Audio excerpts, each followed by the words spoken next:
First of all, hey y'all, que paso? It's great to be here. Great to be here to celebrate a wonderful icon in our community.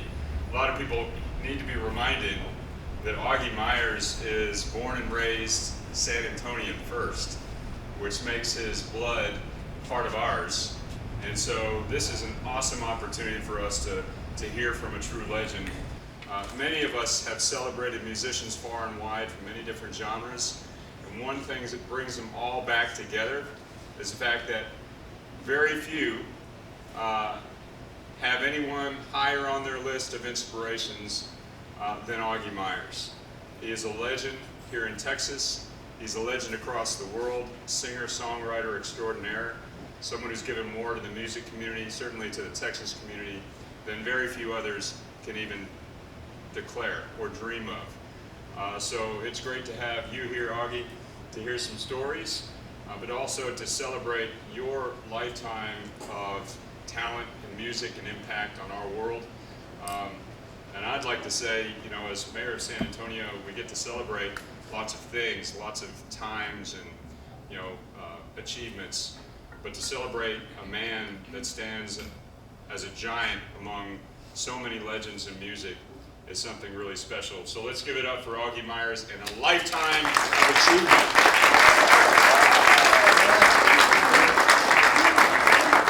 Keep talking, I like what you're saying. And no better conversationalist to hear these stories and pull them out of you than our very own Ken Slavin. So give it up to these guys. Well, Augie, here we are, sitting on a stage together. What are you going to ask me? Let's see. No, we've got lots of stuff here to get to, but I wanted to say a few things at the top of our coming together. I want to make sure that we thank Sam's Burger Joint for having us be able to, for hosting us to be able to do this. Sam's Burger Joint. This is a very fitting place to have a conversation with you, Augie, because, as you know, you play here frequently. I'm happy to say I play here 3 times a year, which is great fun to do for me. But it's such a great, eclectic crossroads for people in the music industry. All kinds of genres of music play here, and lots of famous folks, lots of not so famous folks. I think it's one of the finest performance venues in our city and in our state. These people really know how to treat musicians. I think they're wonderful here. You, for instance, of course, Patricia has performed here, I performed here, Augie's performed here. So really, don't you think Sam's just deserves a lot of praise for not just what they do every single day with musicians, but for having Augie here today?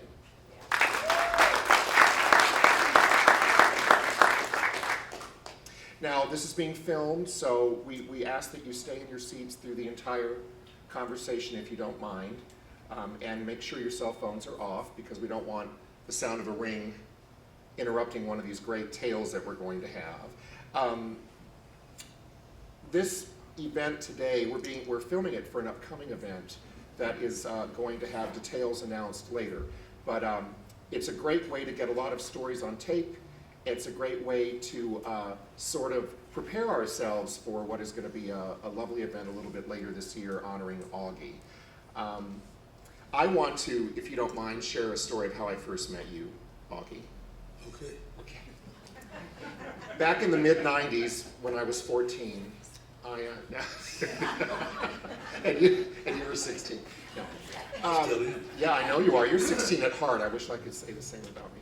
No, we met in the mid-90s when I was working for the Atkins Agency, which was a large advertising and public relations firm here in town at the time.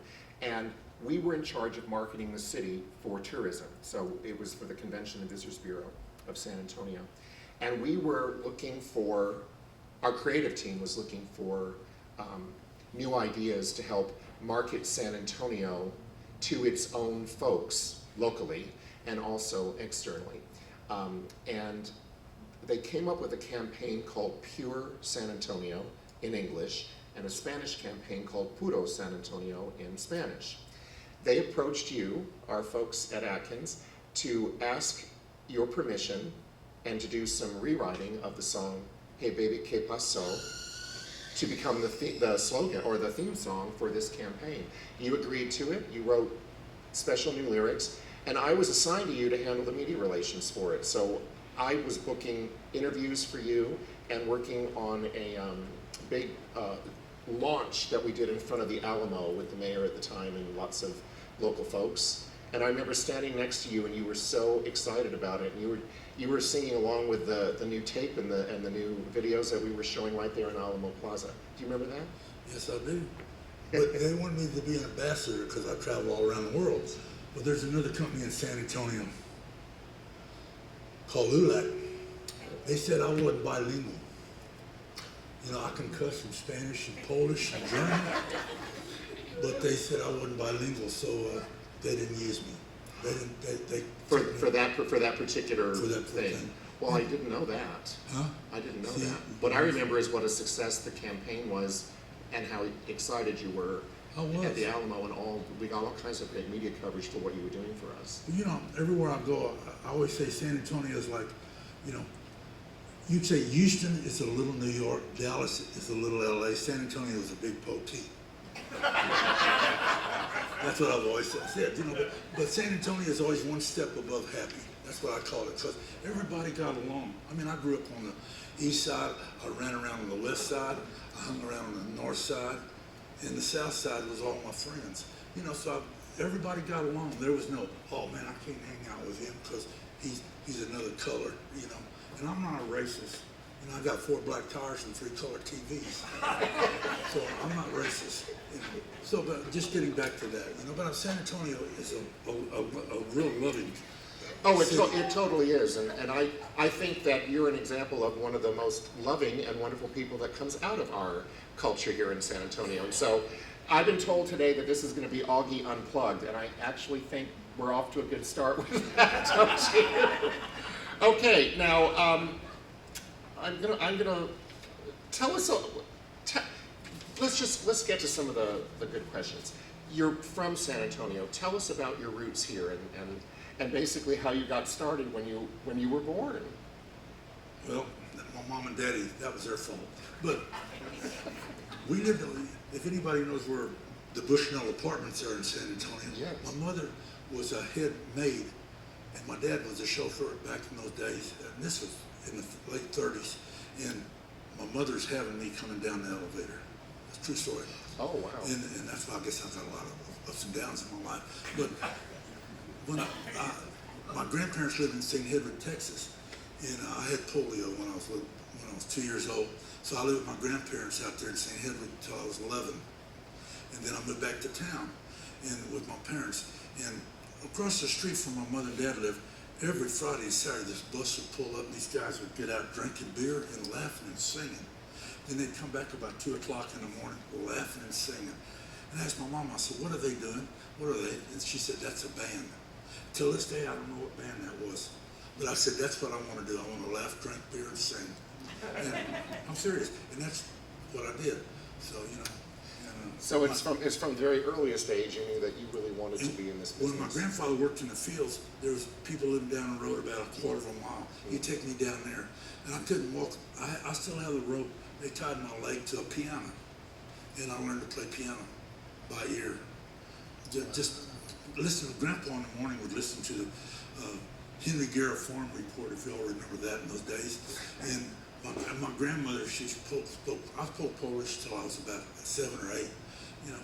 And she said, "Oh, Jezus Maria." Then people sing so early in the morning, they must be drunk, not thinking that there was a record they were listening to, you know. But then they take me over, and I remember songs, and I pick them out by ear. So I learned to play by ear. I wore that one out already. So, sister. Anyway, that's how I learned to play piano. Wow. Wow. No, I think that's tremendous. Now, when did you actually? Let's a little bit more background about your San Antonio roots. Where did you go to school? What month are you talking about? I got kicked out at Brackenridge in 1957 for long hair, and I wouldn't dissect a frog. Seriously? Seriously. Okay. And when I come back home, Mama, at about 1 o'clock, Mama said, "What are you doing at home from school?" And I said, "I got kicked out." She said, "Why?" I said, my hair's too long, I wouldn't dissect a frog. She said, you don't have to do that crap, put an apron on and sweep the floor. So I did that in her store, and Where was your mother's store located? East Houston and Walters. And was it a general store? It was a regular grocery store, at Myers Red and White. And I got $10 a week, and she took $5 back for room and board. So you literally stopped school at that point? Yes. Really? I went to a private school. Well, I didn't go to a private school. I went and got my GED test, Okay. and I passed. Mhm. You know what GED stands for? Good enough diploma. So I got that. I don't feel any smarter, but I got that, and that's ever since then. And that was what year? 19? Well, I didn't get, that was 57, I got kicked out of school. And I was going in the 11th grade. And then I got my GED test right after Kept Our Soul came out later on. That was in 86. Okay. So that you went on to have an incredible career and then went back and kind of tied up that put a little bow on the educational history by getting the GED. So when did you have your first gig, your real first paying gig? Oh, in school at St. Margaret Mary's, we had a band called the Goldens. We played there, that's in the 50s. And I had a singer also named Denny Esbo with me. And he's gone now, he passed on. But that was our first gig. Now, Doug Somm, we met when we were 12 because his parents traded at my mama's grocery store. And I saw his guitar in the back seat. And I said, you play guitar? He said, yeah. I said, I play a little guitar, but I play piano. He said, well, we got to get together. So we did that once in a while, we played. And over the years, I had my band and he had his. And then we always, he collected baseball cards. And so he'd come to my mama's store. Mama, in the back of the storeroom, would have 6 or 7 boxes. Back in those days, you got 4 baseball cards and a stick of gum for a nickel. And she had maybe 10 or 15 boxes, 25 packs in each box. So Doug would come and said, I've got 3 of these extra. Can I get something else? So we'd go for that. My mama said, Junior, you can't do that. And I said, we just did. And so we didn't eat the gum, but he'd give me a piece of paper, a baseball card and a little tour, and we'd put it back in the lick thing and close it up and sell it. Let me tell you something about my mama. She was great. I'd dust the shelves and put everything up, and then my mama had 8 glasses sitting there, and for $4.95. And I was dusting, and one of them fell off and broke. She said, pick that crap up and sweep the floor and take that $4.90 sign off and put a $6.95 up there. I said, $6.95, you only ain't got 8 glasses, you got 7. She said, don't worry about it. So about 3 or 4 weeks later, somebody came in and said, I like these glasses, but there's only 7. Mom said, it's a set of 6 with 1 extra. Oh, I love it. I love it. So he bought them. You know? So that was my mom. She was cool. Well, you know, actually, I know this isn't a music-related question, but you were telling me before folks got here about how cool your mother was. Tell the audience about the episode in her store when someone tried to rob her. I was sitting at the storeroom. My mom was a butcher in the store. The guy came in with a gun, went to the cashier in the front, said, give me the money. And they said, it's in the back. The butcher has it in the back, in the cooler. So he came in the back, and I'm standing at the door, and this guy's, I was 12 or 13 years old, and has a gun and pointing at my mom and says, I'm gonna rob you, I want your money. My mama said, okay, she's got a meat cleaver, chopping meat, and she went, boom, threw that meat cleaver, hit him right in the forehead. Didn't kill him, but knocked him back. My mama weighed like 260 pounds, and she lifted up her dress and went around and said, call the cops, and she sit on his face. And the guy was sitting down like this, and the cops came and they laughed and everything, and he said, she's trying to smother me, you know. And the cops were laughing. But it was funny, that was a true story. I love that. I think you got your gumption and your wherewithal from your mother. You absolutely did. My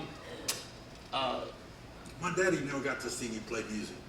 One time I said I'm playing out on Austin Highway Friday and Saturday. And Friday I played, he didn't come out. And Saturday I went back to where I was living with my aunt and my dad was living. I said, Dad, you didn't come by last night. He said, I drove by, there was nobody there. That was my dad. Well, thank goodness for your mom. Oh, she was That way. Yeah. Right, so you talked about that first band, the Goldens. What were some of your other earlier music collaborations? Just playing around town, played a lot of weddings. in school functions, you know, and stuff. And then Dave Clark 5 came in '64 to the Coliseum, and I opened the show, then Doug's band played, and then the Dave Clark 5. And I owned the first Vox organ in America back then. Really? Well, the colors were different on the keys, and I like that. So I ordered one from San Antonio Music. Mr. Chuck Woods used to work there. And I said, can you give me one of these? He said, well, I'm going to have to write him a letter. He wrote me back and said, I can get you one, but they're expensive with the freight. It's $285. And I said, I want one. And back in '64, that was, well, actually I got it in '63. That was a lot of money. Yes. So I got it, and then when we played with the Dave Clark 5, Mike Smith of the Dave Clark 5, they were going to cancel because their organ was broke. And I said, I have a Vox. He said, no, we have an English Vox. I said, I got one. So he come in the room and saw it, and I said, can we use it? And I said, yes. So I already played, Doug played. Then Huey Moe was there. Now, Huey Moe was a great producer. He was a barber out of Winnie, Texas. But he had a studio in Houston. He said, do you know Doug? And Doug, you know Augie? He said, yeah, we're old friends. We're the only ones that had long hair back in those days. And I said, why don't y'all get a band together, an English sound band. And so Doug said, I'm playing at the Blue Note. Why don't you come play with me? So I went and played Thursday, Friday, Saturday with him.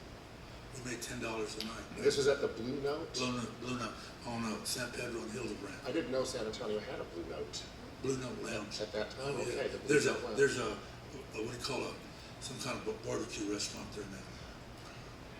And so, I'm sorry, you said it was 4 nights? Thursday, Friday, Saturday. Thursday, Friday, Saturday. And there was this girl dancing in there, and few of them said, why don't y'all get a band together and call it an English name? Doug came up with Sir Douglas, and I said, well, there's 5 in the band, one quintet. So we did. And they used to have this couple used to dance, and this guy used to get on her dress, and they would dance, and Doug said, she's a body mover, the way she dances. And the guy was down on in petticoats back in those days. Yeah.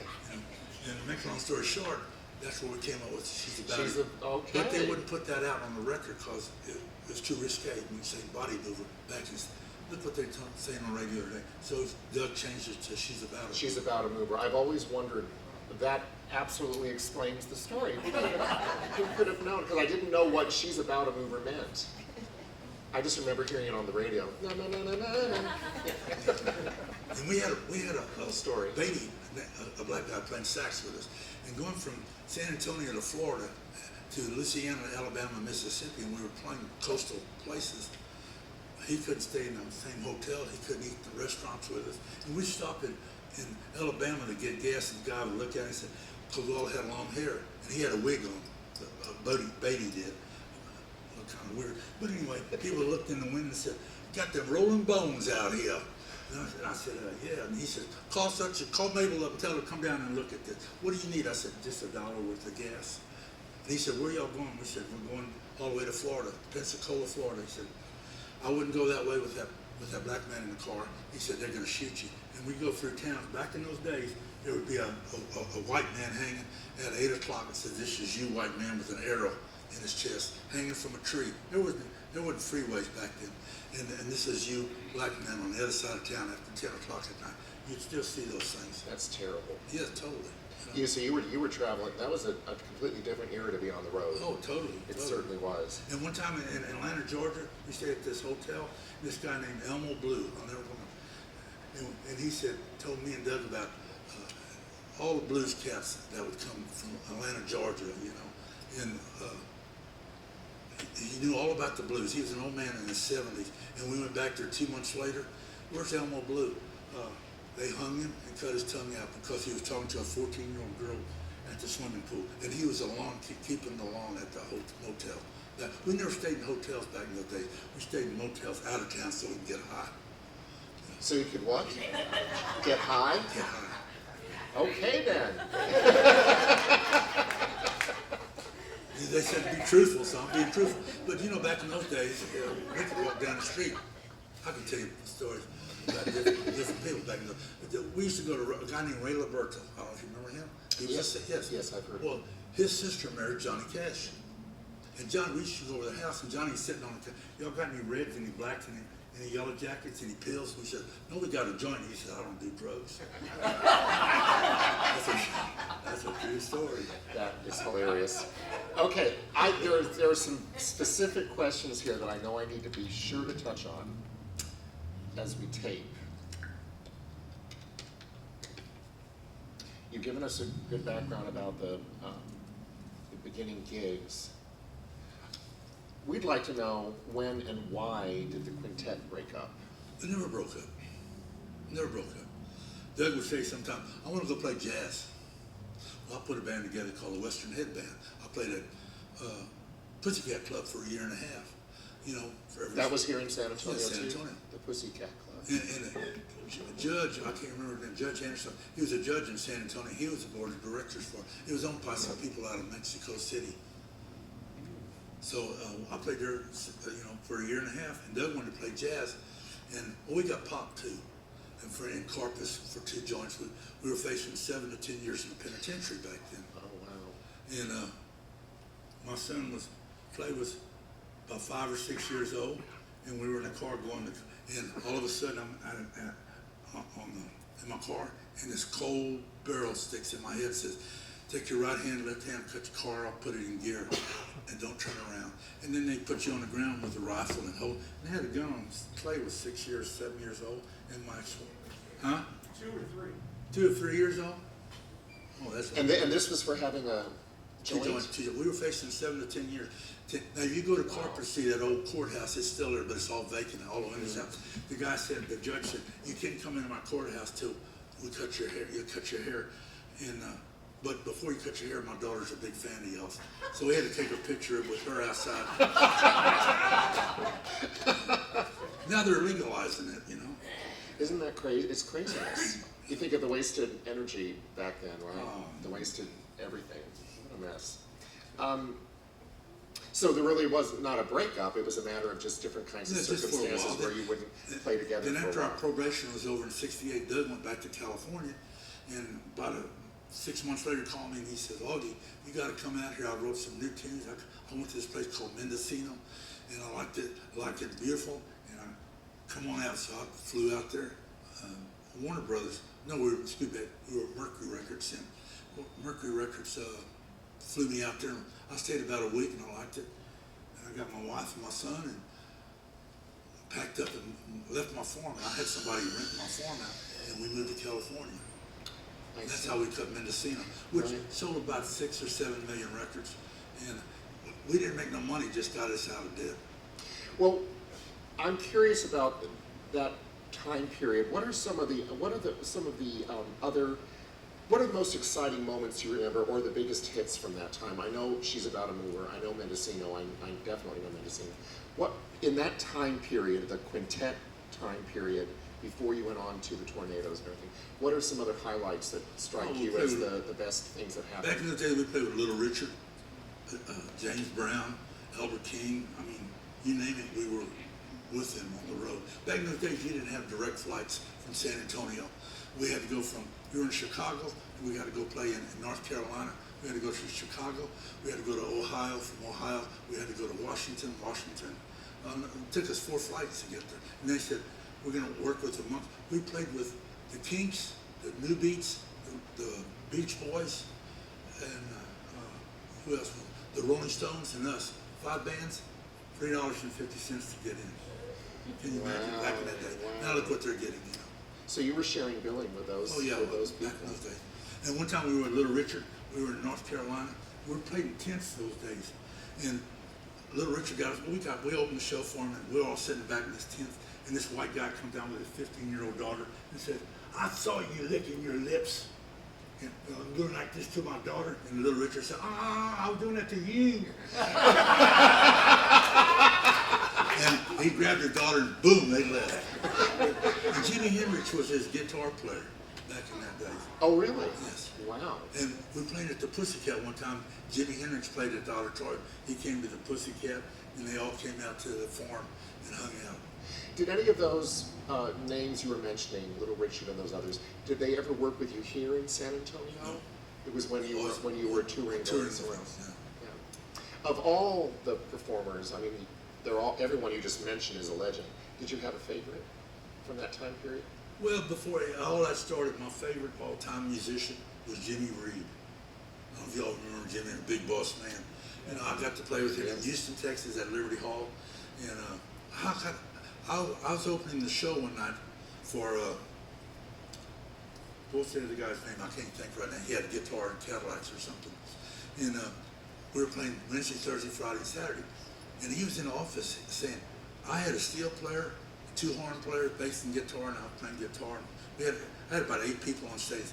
And he walked in and said, I'm not going to play with this guy anymore. He's got too many people on stage. He just had him and a cello and a guitar player. And the guy, I'll never forget it.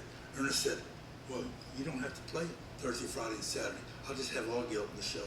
And then Friday and Saturday, Jimmy Reed came in and played with us. And I got to meet him. We become friends, and we stayed at the same hotel. Jimmy told me lots of stories. Jimmy Reed, if you, any of them don't remember Jimmy Reed? Yeah. I said, Jimmy, tell me a story. Jimmy said, man, one time I had this bottle of whiskey, and I had this bitch, excuse my first name, click, boop, and he said, I had my $5,000 and my guitar. He said, we partied all night long. I woke up in the morning, she was gone, my $5,000 was gone, my guitar was gone, and the bottle was empty. And I said, Jimmy, how many times that happened? He said, too many. I'll never forget that, man. I still remember that. Sounds like some fodder for some great songs would have come from that story. Okay. Moving beyond the quintet years, what was the next band and who was in it? Well, I wrote this song called Hey Baby Kept My Soul. That's before I married my beautiful wife. I was going with this lady, and I was sleeping on my son's couch. I was living in New York, and I came home, and I started dating this lady for a couple of months, and she said, why do you play that Mexican music? And I said, I like it. She said, I don't. I said, there's a door, sweetheart. So she left, and I didn't hear from her, so I wrote, hey, baby, I thought I was the only vato.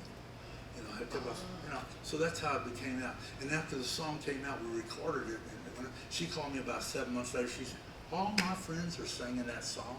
I sure wish I could get a copy. I said, you can buy it at Walmart. She hung up on me. When did that come out? What year? In 86. In 86. And then Doug called me and said, I bought my contract back from Atlantic Records. And Doug called me and said, Warner Brothers wants us to put a super group together. What do you do? So we got Freddie Fender and Flacco Jimenez. We went to a place called Slim's. We were only going to play 2 shows Friday, and we sold out both shows, overpacked. So they said, would y'all play Saturday? We said, dude, they've sold out both shows. And Warner Brothers was there Saturday. What do y'all want? We'll give you whatever you want. Where was this show? In San Francisco, called Slim's. Okay, Slim's in San Francisco. So we started the Texas Tornado. Doug at one time called himself the Texas Tornadoes. There was a friend of ours years ago, he always said Doug was like a mental horse running off in 7 different directions at one time. So that's where that Doug could answer you a question. Before you answered, he asked you 2 more questions. How long were the Tornadoes together? Well, we started out in 89, put it together in 90. And, we stayed till about 94, 95. And Doug said, I'm going to go play jazz. So, again, Doug played a little jazz. He couldn't play that. I always said if you played more than 3 notes in a row, you're playing jazz. I got to see you. The Tornadoes weren't, I think they had not been playing for a while by the time the Hard Rock Cafe opened here. And that was another project that the agency I worked for worked on, and I was assigned to that. You guys came together to perform for that grand opening, and the bill was you, Selena, and Cheap Trick all in one night. Yeah, but they had us upstairs and the other ones were downstairs. They wouldn't let us go downstairs. That's craziness. We just turned around and left. You performed? We did? Yeah.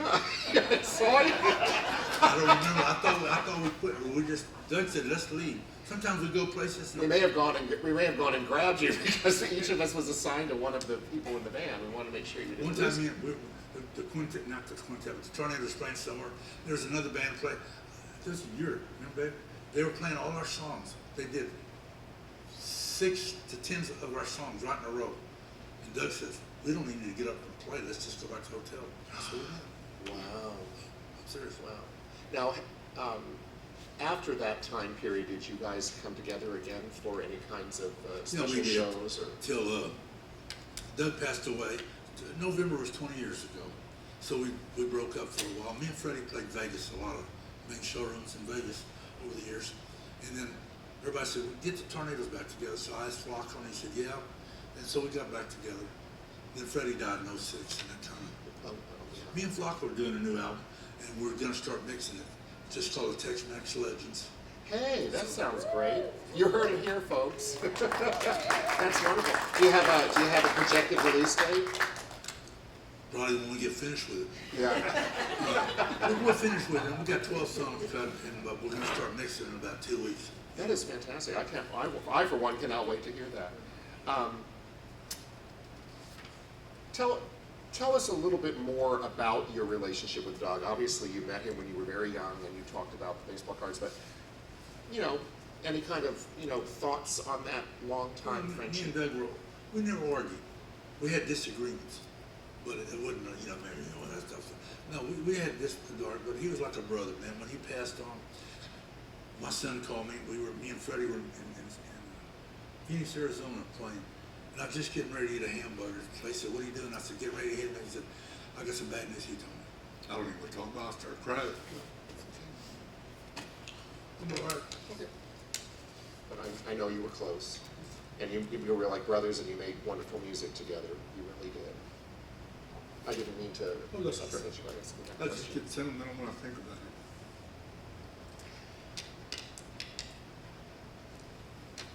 I know you're still performing a lot. When I saw you, I mean, you never stop. The last time you and I saw each other was at an event at the Plaza Club that Una had put together to unveil all those incredible portraits that were done of people who were going to be in the Christmas parade, all the musicians. And I think you had just flown in from Europe at that point. And so tell us about that. Was that your latest tour? Was overseas? Yeah, I go over there every year to Sweden, Norway, and Finland, and some other countries sometimes. I'm supposed to go back I'm supposed to leave June 1st. They had me going all the way into August. I said, I don't want to be there that long. So they got it for most of all of June and half of July. But I don't know if I'm going to go with all this coronavirus stuff. I'm going to check it out. I ain't called them over there and told them. I've got like 26 shows booked already over there. Wow. So I did good over there. Remember the group ABBA? Yes. Well, I use their bass player, drummer, and guitar. And the guitar player is a co-writer for Hooked on a Feeling. I remember that song very well. That was a huge hit. So I don't know if I'm going to go back. I'm going to see what's happening, on that thing, So it's fun. Well, when you go over there, what are you doing concert halls? Do you play clubs? Do you do TV shows? I like listening rooms like this. Everybody sit down. I can tell my stories, tell jokes, and play some songs. And it's not. I don't like dance places anymore. I like the intimate more places. So that's what it is. And big concert halls, I don't really care for too much. When you are overseas, do you have a particularly favorite city you like to be in? Well, they're all nice over there. I like Sweden because they got Swedish meatballs. I love Swedish meatballs. But me and Doug, 2014, we got a gold record. Stuff we did 30 years ago, and we got another one in 2016, I think. And these 22, 23-year-old people called from over there and said, "I'm an interviewer with this newspaper. I want to ask you something." They asked me questions. "What made you grow your hair so long?" You know what I'm saying? Tarzan. And the lady says, "What record they have out?" I said, "Honey, how old are you?" She said, 22. And I said, "You ever heard of Tarzan?" No. I said, "That's the guy that's swung in the jungle with the monkeys." I've never heard of him. So that's the kind of interviews you have to do now. That's insane. Absolutely. That's pretty. So you find yourself having to volunteer the information. Yes, People aren't yes. really asking you the questions. That's really a shame. To think that Tarzan is no longer a part of the lexicon. That's bizarre. Oh, Now, you guys, speaking of the long hair thing, you were definitely ahead of the game. If you said you got in trouble in the 50s for long hair at your high school, you all, as the quintet, wore long hair. Was it all really long hair or wigs? I think you said a couple of people wore wigs. Had long hair. I mean, it used to be way down to here. Somebody said, "You get a haircut?" I said, "No, at my age, it's falling down." So I don't cut my hair. I always went thought- to get an estimate one time. They wanted too much for a haircut. But I can remember my long hair, and we'd try to go to restaurants. My ex-wife, her dress was too short, and my hair was too long. They wouldn't let us in Luby's. Earl Abel's, I'm sorry. Earl Abel's. And they let everybody in at Earl Abel's back in the day. That's kind of crazy, isn't it? But you could buy 3 pieces of chicken and corn and mashed potatoes for 69 cents back in the day. That's amazing. That was great.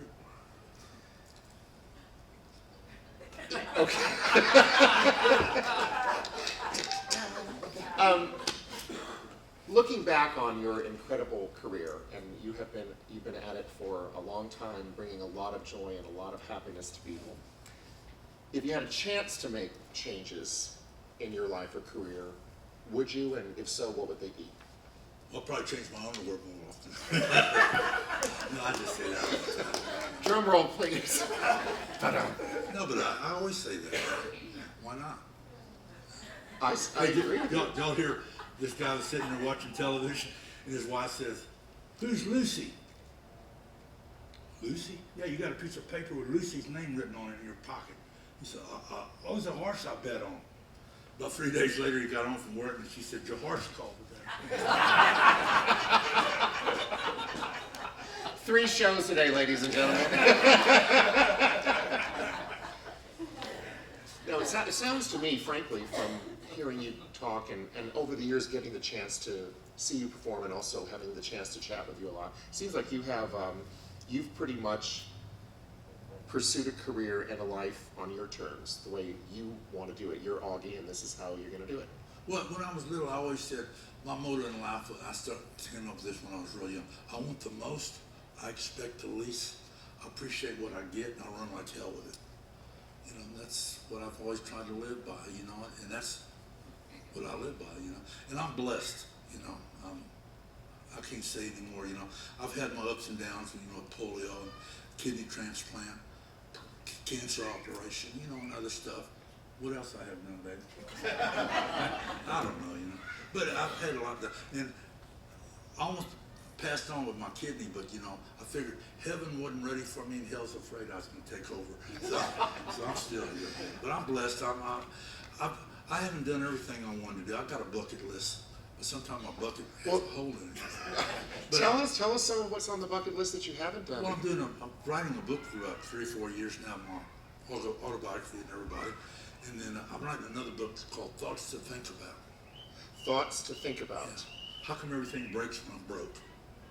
Okay. You know, and where does olive oil come from? Olives. Where does baby oil come from? See, things like that make me wonder. So They make us wonder too. We're wondering too. Yeah, me too. Well, I'll buy that book. That's for sure. So I'm writing, I got a whole bunch of stuff. My son kind of putting it all together, but I always come up with stuff that just put down, you know. But I like to laugh. What makes me laugh? Other people, if I tell a little joke or something, I'm trying to keep it clean today, folks. But I get risk out of places, you know. And people laugh makes me feel good, you know. That's what life is all about, you know. You gotta laugh and have a good time, you know. Don't be mad at somebody or, you know, what good does it do? You know. I actually think that your words are ones to live by, because I think people who hold grudges and things like that, it does a lot to eat away at them. You strike me as a person with a very young spirit. I You am. come across that way to me. At my age, I'm young. I'm not old, I'm on young. How old are you, Augie?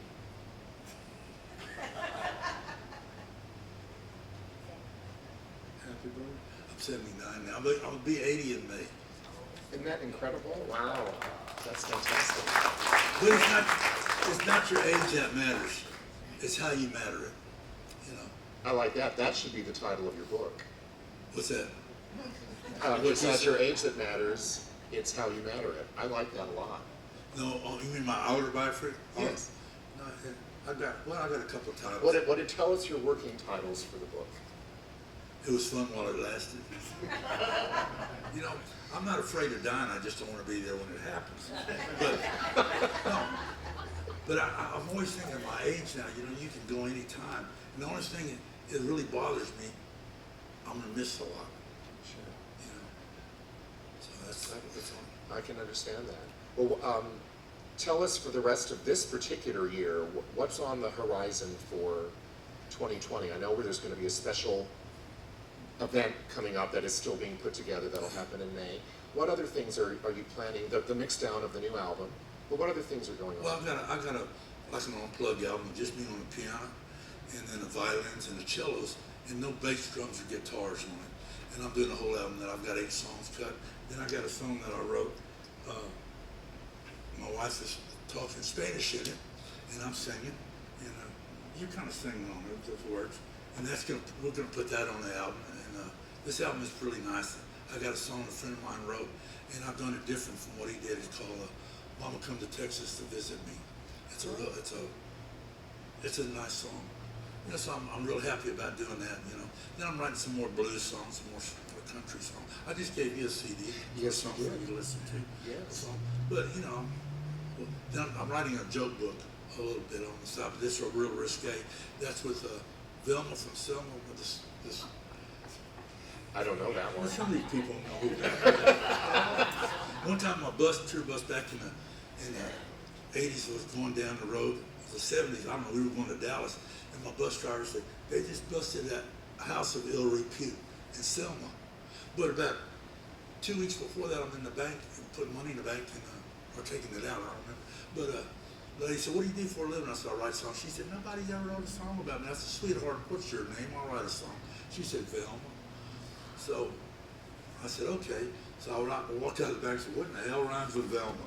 Then when we went through Selma, Texas, Velma from Selma came up. Okay. It was a prostitute house. So that's a poem or is it a real song? It's a real song, it's on record. It's been out. Oh my gosh, I can't believe I missed it.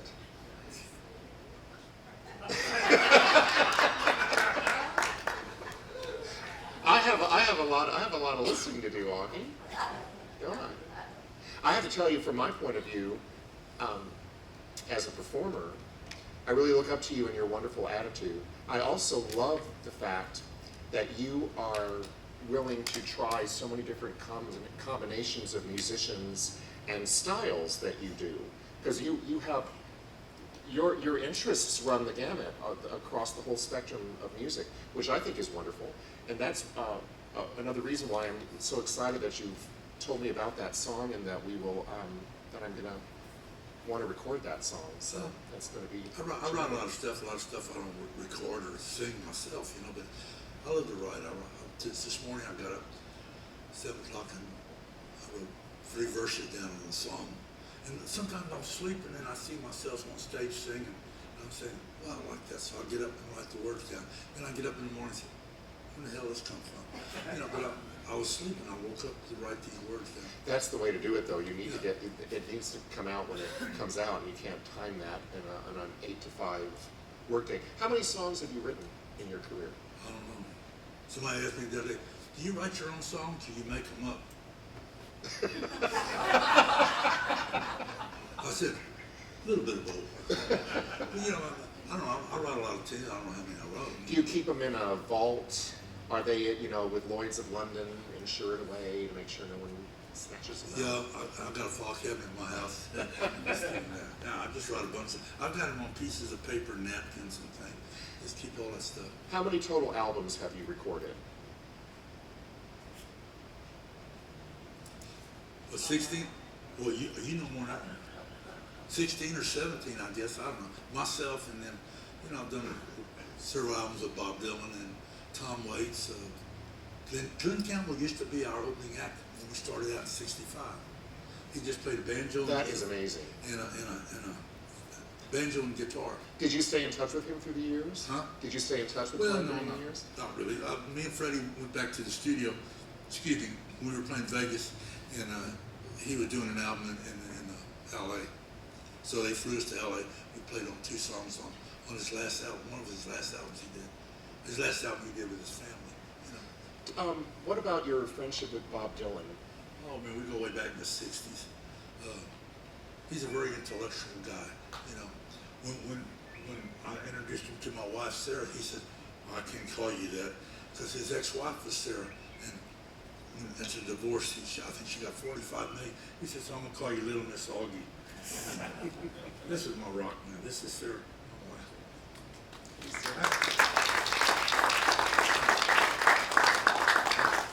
And back here I got my son, my grandson, my daughter-in-law, and my grandson, he's going to college. He just turned 20 last month, and Isn't that wonderful? And I met him before we got up here, and he's 6'8". I was like, wow, you're tall. And then I thought, oh gosh, all my life people have said that to me, oh, you're tall. Not anymore, 6'8". Wow, that's I amazing. told him not long ago, if he keeps going, I'm gonna cut his legs off and then he's short. That's my pride and joy there. Well, we've covered a wide range of questions and answers here. Is there something in particular, aside from the things we talked about, that you'd like to share about your career? Maybe, how about some pointers to people who are wanting to get in this business and any Stay where you're at. recommendations? No, it's fun. I mean, you have to, when I first started out playing, there's a guy named Spider. He's about 6'8", big color guy.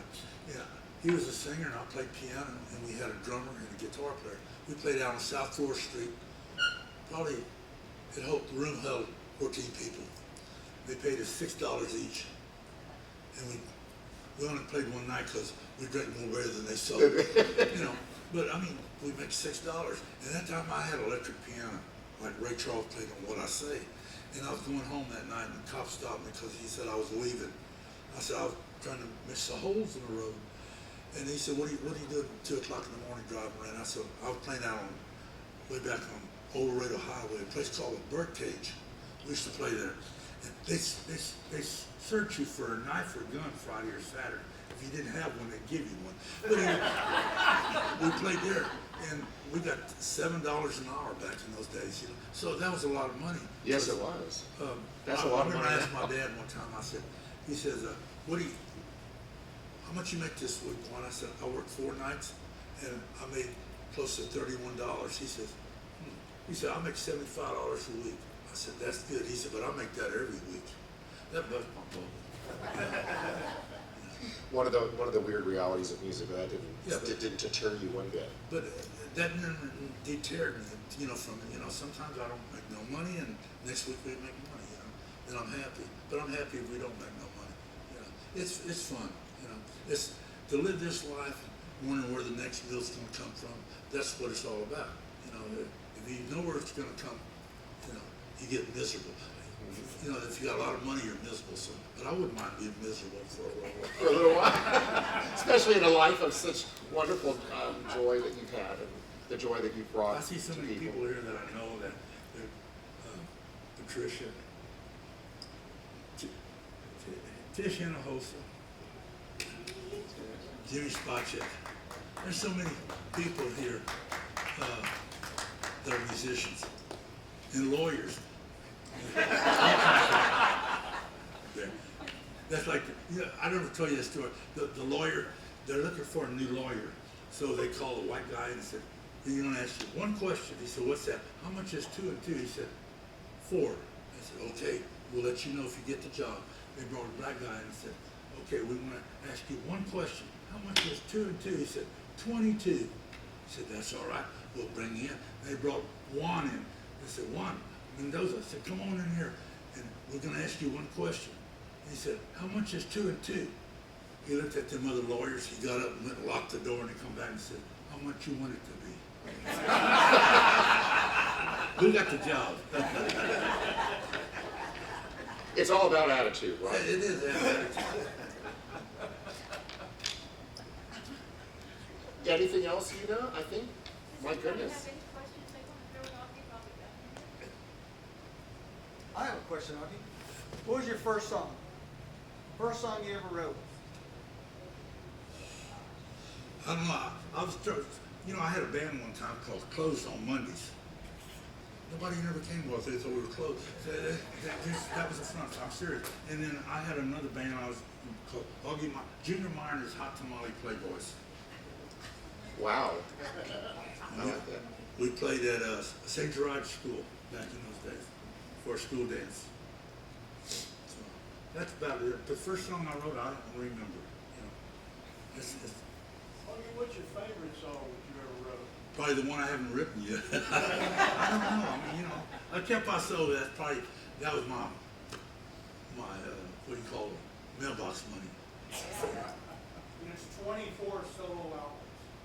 24 solo albums, see? You were selling yourself short. You thought it was 16. You've done 24 solo albums, plus all the corroborations you've done with other people.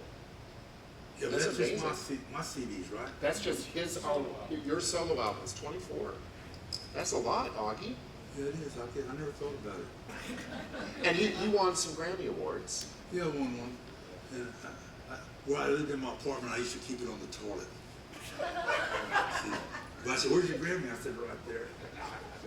And somebody came up to our house and asked Sarah one time, my mother's in the car, she wants to see her Grammy. I don't even know these people.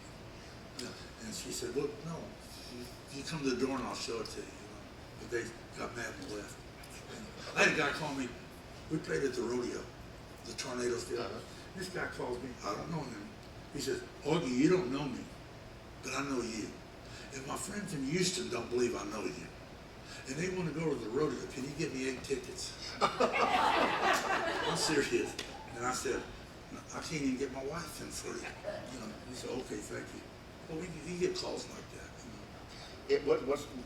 Did you ever have a crazy, how about an incredibly devoted fan who never missed a show? I don't know who he is or who she is. I had one time, I was playing in Kerrville, Texas. I'll never forget that. And this couple was dancing, and that was my band. And she would blew a kiss at me, and I went, "Ooh," and I blew one back at her. And after we got through playing, her husband came up. I was just getting out of the restroom by the bar, and he had his knife out. He says, "You threw kisses at my girlfriend or my water." He said, "I'm gonna cut your ponytail off." And I said, "I don't think so, man."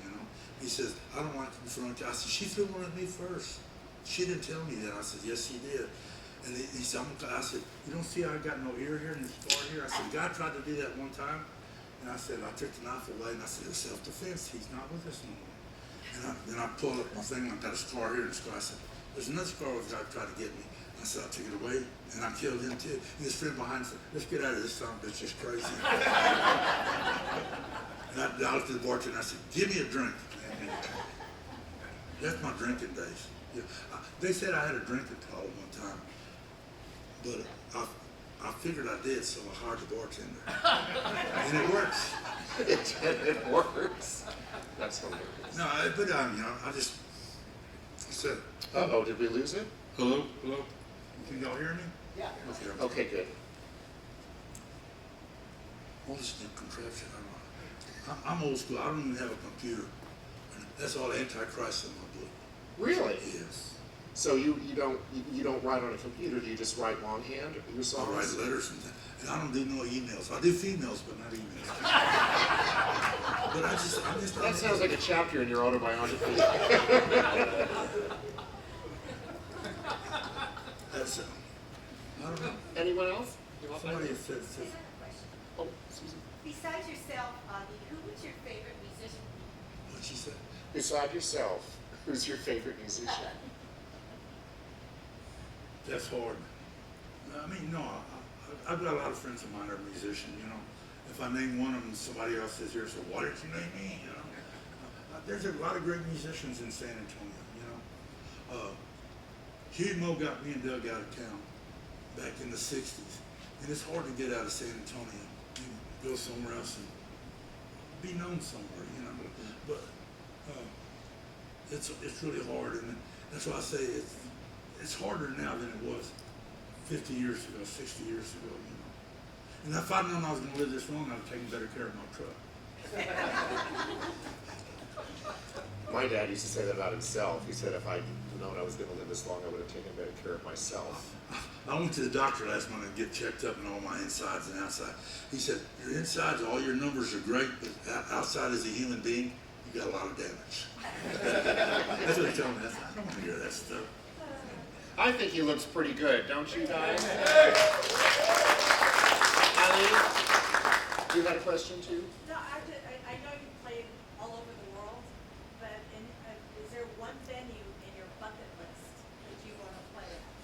You've played all over the world, but is there one one location, one venue on your bucket list now where you'd really like to play? I don't know. I never thought about it. Well, I don't like big stadiums, and Doug and us did that over the years with the Tornadoes, And I like intimate rooms like this. I feel more at home. I mean, everybody's sitting here. You know. Tell us a little bit about Mo and your Trini Lopez record. Well, when we started the quintet, Hugh Mo bought us white gloves. We had tails, and we could take our shirt like this, and we had Velcro, and it would come off. And Hugh says, y'all got to speak English with an English accent. And we tried to, but our drummer was real Spanish. We had 3 Spanish guys in the band. And I remember Hugh used to tell, little JP passed away a few years ago. He said, Johnny, you guys talk English. He said, hey, but man, I'm talking the best English I can. But he said, no, speak British. He said, that'll never happen. But Hugh Mo got us on the place. I don't remember what show it was, Hullabaloo or Shindig or one of those things. But Trini Lopez was on it, and he said, I'm from Texas and I can't lie on national television. These guys are from Texas. I remember Doug looked at me and said, boy, we just got busted. But he had all these gloves. We used to have to walk on stage and throw them in the audience. And after 500 pair of gloves, he said, no more gloves. No more gloves. It costs too much. How did you meet Huey? He met us at the Dave Clark 5 show at the Coliseum. Here? At the San Antonio, Coliseum? yeah. Yeah, the Rolling Stones were here. They played for, I don't remember what, Canteen or something it was called back in the, Oh, the Teen Canteen? Yeah, I've heard of that. I didn't live here then, but I've heard where of were you that. from? I'm originally from Connecticut, but my dad's was a San Antonio. I just played Connecticut last year. You did? Yeah. Yeah. And this, well, I can't remember the town we were in. It was nice. I spent a whole week there one night. It's They just keep coming. These are the titles of the chapters for the book. I'm telling you, folks. That'd be a great one. You hear from other groups, there's dozens of groups that have recreated your keyboard sound. What do you think? He said there are lots of groups, dozens of groups out there who've recreated your keyboard sound. Yeah, there's some Well, punk groups. Do you hear from these guys? Well, back in those days, Run into them? Question Mark from the Stewards, I taught Jimmy how to play the solo on 96 Tears. Now, Question Mark called me a few years ago, asked my wife, and he said, what are you doing, Augie? I said, nothing. I said, you know what I'm thinking about getting y'all and Sam the Sham and put what's left of the quintet? We're going to go on tour. He said, I got to open the show because I'm the star. He said, Michael Jackson stole all my moves when I'm dancing. I'm saying, I'm not talking about you. He said, and I got to open the show. I got to close the show because I'm the star. I said, Sam the Sham was a star. They had hits, and so did the quintet. He said, no, but I got to be the star. And I just said, you don't forget it. Then he called me a little bit, about a month later, and says, you know what, man? He said, all my relatives down in San Antonio, y'all making slaves out of them. I just hung up. Wow. That was that, but it would have been a good tour about, with us 3 groups, Any other questions before we wrap? Augie, are you gonna come back here and play at the Burger? We're here. Yeah. Well, it's up to Eric. Eric will book you anytime, of course. No, I love to play here. I played here last year. I don't think I played here this year, but I like to play here about once a year. I play here. We have a nice crowd and everybody loves it. I have a good time. They really do. And John is a fantastic engineer. John's an Oh engineer. man, John's my buddy. This is a great venue for live performance. It really is. It's a wonderful venue. I know I love it. Someday I want to perform with you. Okay. But you'll be the star. They told me to bring my piano and bring my accordion. I said, all right. And then they called me for just, you're not going to sing or nothing play. Just bring it as props. That's one of my main squeeze. That's my main squeeze. Well, ladies and gentlemen, thank you very, very much. Oh, you're not? In May, around the end of May, Augie's going to turn 8 years old. We're going to celebrate an 80th birthday for him. But we're also going to get Augie the Lifetime Achievement Award. And the show is underway right now. And information when you leave, where you can find out about the On your way out, you'll be able to find a flyer. It's save the date for May 17th. And it'll be a celebration of Augie's 80th birthday and a Lifetime Achievement Awards ceremony. So put it on your calendars, and I guess Una's saying that there'll be details soon enough with where it will be and everything, right? And there's gonna be a lot of people coming. So, 50 people. Paul Schaefer is gonna be our host. I call Paul Schaefer, he's coming. My friend who plays, he's from San Antonio, Keith Allison, who plays guitar, excuse me, with Ringo. Where's he leave? Huh? Wrestling, that's right away? He was answering a phone call. Okay, and I talked to, he's trying to get Jeff Bridges to come. Michael Nesbitt's coming. I'm gonna be there. And you're gonna be there, aren't you? Yes, sir. Okay. So a lot of people are gonna be there. We're gonna have a good time. It will be an all-star, and Augie has never been inducted into the Hall of Fame for Texas. And also, the Texas Music Association doesn't think that he has the criteria for a lifetime achievement. So we're gonna do it as Well, we'll get it together. There will be word out, I guess, on Facebook and in the media and everything about tickets and where it will be. I know I'll be there. I hope to see all of you there. Thank you, Augie, for Thank an you. incredible conversation. Thank you all for coming out.